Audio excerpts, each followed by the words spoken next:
Hello everyone! I read a lot of books, but I also watch a lot of movies, and today we are going to talk about all the movies I watched in August. I try to watch a movie almost every single night. For instance, I'm filming this on September 7th, and I've watched 5 movies already this month, but last month I moved at the beginning of the month and I was just feeling low, so I watched only 12 movies and we're going to talk about all of them. Up first, on August 11th, I watched Meeks, Cutoff, directed by Kelly Reichardt. This was my first Kelly Reichardt film and I give it 4 stars. This is a group of settlers traveling the Oregon Trail in 1845, and they're being led by this guy Meek through his cutoff, and it's supposed to be faster through the trail, but they realize slowly that this dude has no idea where they're going and that essentially they are lost in the barren land of America. This is one of those movies that if you plucked a random person from this country and made them watch it, they would probably call it boring, but I would disagree with them. This movie is so ruminative and it's very suspenseful. There's this underlying stress and horror underneath everything where nothing actually horrifying happens, but you feel like their terror like emanating from all of their actions, that they're lost and that they don't know where they are, and we as viewer don't know where they are, except that they're lost and might die out there. I thought that the cinematography was beautiful, and I thought it was simple in all the right ways and fleshed out in all the right ways. Up next, I watched Stalker, directed by Andrei Tarkovsky, and this was also my first Tarkovsky film. I gave it 4.5 stars, but it's been like sitting on the brain, and I think it's like getting prepared for 5 stars, but I'm not there just yet. This film is defined as a science fiction art film, and it follows a man who is a stalker who is taking these other 2 men into the Zone, which is this restricted area in the city, and somewhere within the Zone is supposedly a place where your deepest desires can come true. I love films where like talking is the thing. There's obviously dialogue in all films, but it's basically just these three men going through this area, and first off, the cinematography is gorgeous. The way it's this like gray, green everywhere, in a way that's just very, very moving to me. But more than that, just the discussions they have are perfect. I feel like this movie says everything I've ever wanted anything to say about like faith and sacredness and quietude and solitude, because like all the shots before you get into the Zone are like this bleak concrete, and then the Zone itself is like this very green atmosphere, and like there's more to it than just like, concrete bad, green good, but I just feel like this says so much about the things I want to hear about. It's philosophical and it's gorgeous, and I am so excited to watch more Tarkovsky. Up next, I watched Fargo, which is technically only directed by Joel Coen, but I'm just gonna say the Coen brothers. I gave it 4.5 stars, and funnily enough, I had seen all 3 seasons of the TV show before I watched the movie, so it was funny kind of doing this backwards process. This is about William H. Macy, who is a car salesman in Minnesota, and he is like way in debt, and so he hires these people to kidnap his wife so that his rich father-in-law will pay the price to get the wife back so that he will have money to pay off his debt.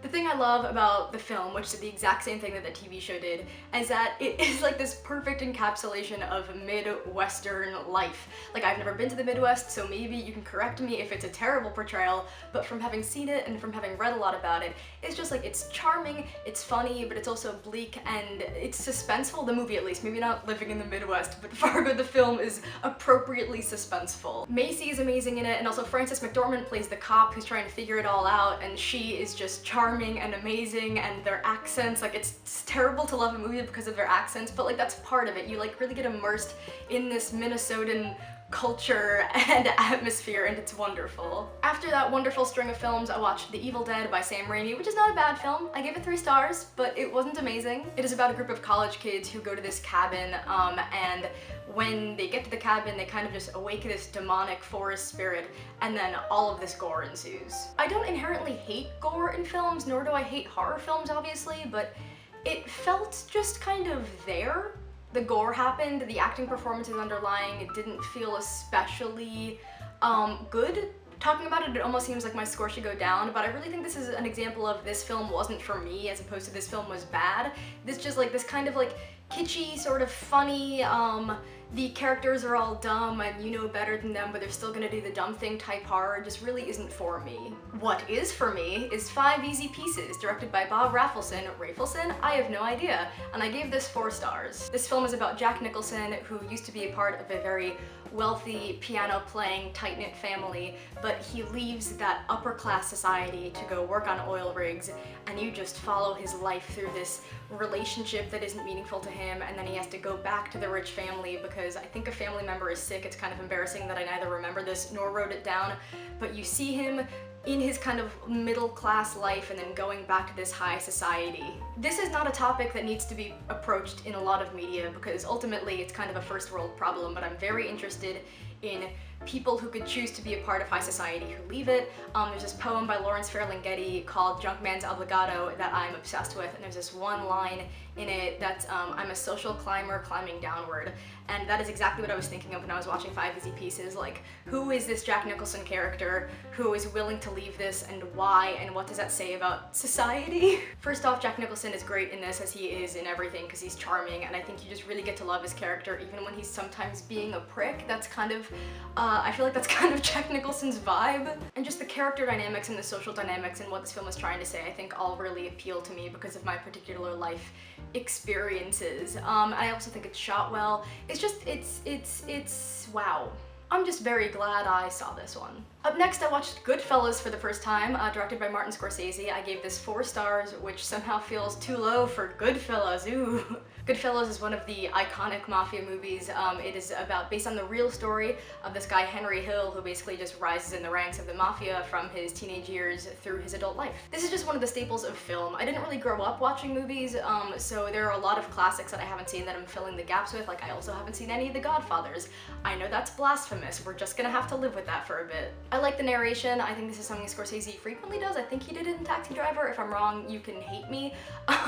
But I think that's just an effective way to tell a story, and it's especially kind of like his thing, so I appreciated that in this film. The performances are all good. I mean, like, there's almost nothing else I can add about Goodfellas. I think it's only a 4 because the 4.5 and the 5, I think, are things that really stick with me. If something's a 4, it is a good film, even maybe a great film, but I think the 4.5 and the 5 are reserved for things that feel like me. Like something like Stalker, with its philosophical bent and what it's saying about, like, sacred spaces, that's something that's just gonna stick with me. Goodfellas is incredible, but it's not something that's gonna, like, stick with me on a daily basis. Up next, I watched another biggie. I watched The Searchers, directed by John Ford, and I gave this 3.5 stars. This is about a Civil War veteran played by John Wayne, who is searching for his niece who has been captured by Native Americans, and the film kind of follows, what is it? It's probably like 10 years, like you see her get captured and then you watch John Wayne years later as he's still searching for her as he's older and she is presumably a young adult. I am interested in what this film is trying to say,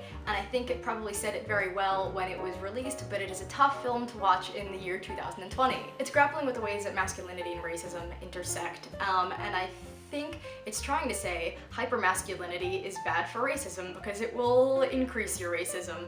But I think what ends up happening is that the film itself sort of presents as this pseudo-racist, pseudo-sexist thing, even though it's trying to say something that's almost the opposite. Like, most of the main characters are either toxic or boring, which is not a problem in film. I think some people think that films have to have likable characters, which is not true, but it's just tough to get your point across sometimes when you're trying to say something through a character that maybe just with a modern lens doesn't hold up. However, the cinematography was nice and I see why it is iconic, and I don't think it's a bad film, just a complicated one. Next, I watched House, directed by Nobuhiko Obayashi. I gave this 4.5 stars, and if you watch like any film from this video, this has gotta be up there on the list. Oh my god. This is about a group of girls who go to stay with the main girl, Gorgeous's aunt's house, and then hilarity and insanity ensues. You know how, like, when you watch Scott Pilgrim vs. the World for the first time and you were like, wow, this film is doing something that no other film I've ever watched is doing with its style.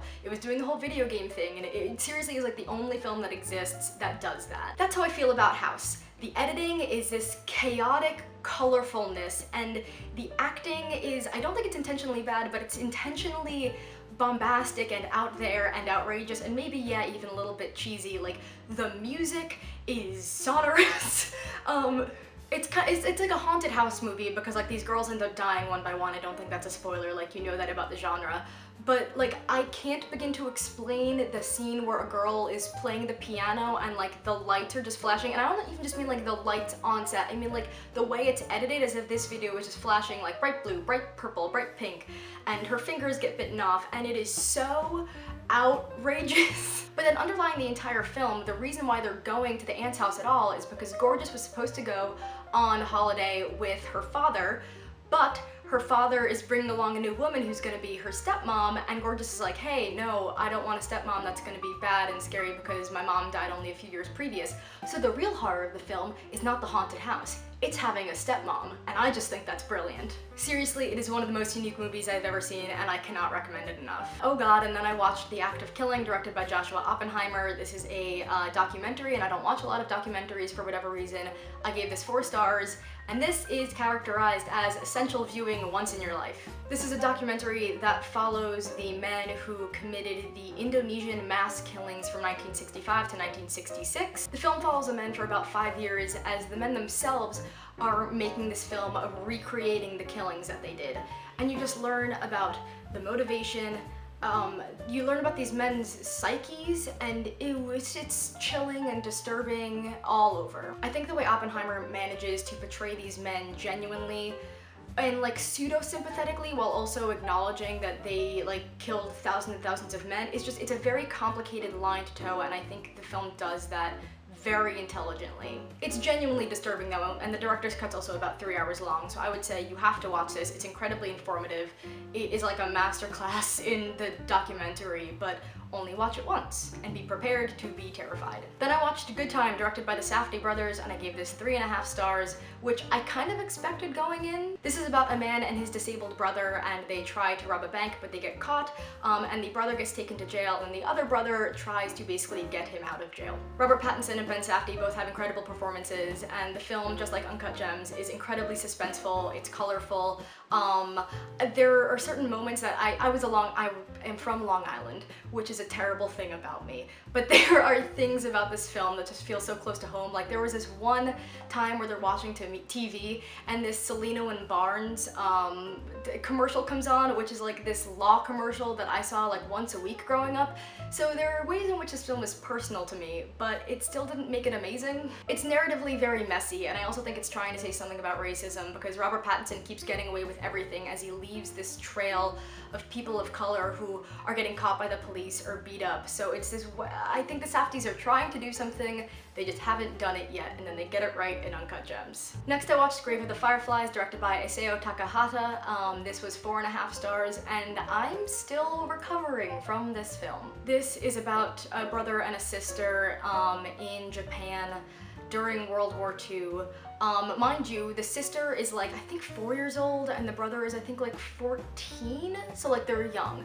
They're young, and they're orphaned because their father died at war and their mother dies in a fire raid or a bombing, and they go to live with their aunt, but that doesn't go well, so I think for most of the movie they end up living in this bomb shelter and trying to make ends meet. The one note I wrote down for this film was yikes.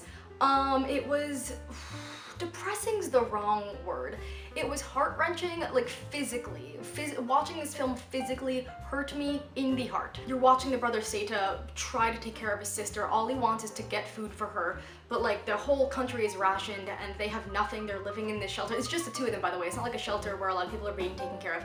It is the two of them in this shelter in nature as Seta's just trying to fish or steal things from people. He just wants to keep him and his sister alive, and it is so heart-wrenching. I think there are glimmers of hope throughout the film, specifically the end, which I don't want to tell you what happens. Like, when I mean the end, I mean like the very last shot, because the 5 minutes leading up to the very last shot actually just make me want to die.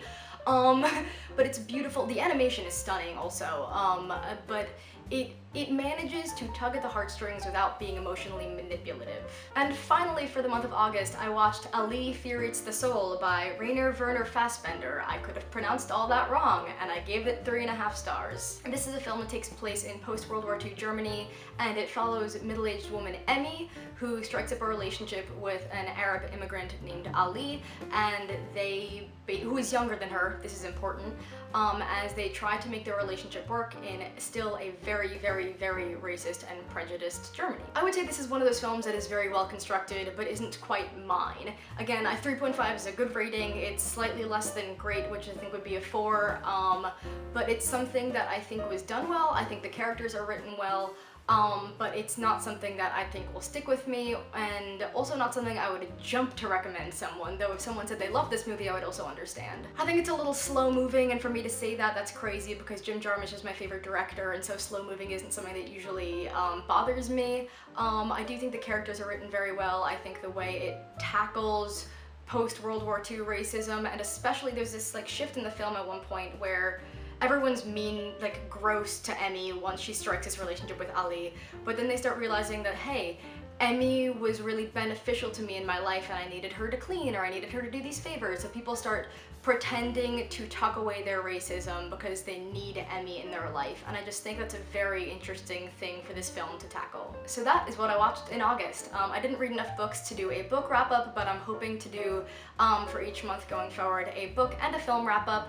So please let me know if you've seen any of these films, if you have thoughts differing or agreeing, if you have any film recommendations. Again, I watch a film pretty much every single night, if not every other night. And please tell me if you want to see more videos like this or more videos about film. BookTube is obviously massive, but I don't know a lot of vlogging type YouTubers who talk about films, so I would love to start a community and watch people talk about the films that they love because I love talking about the films that I love. That's all we got for today. See you guys next time.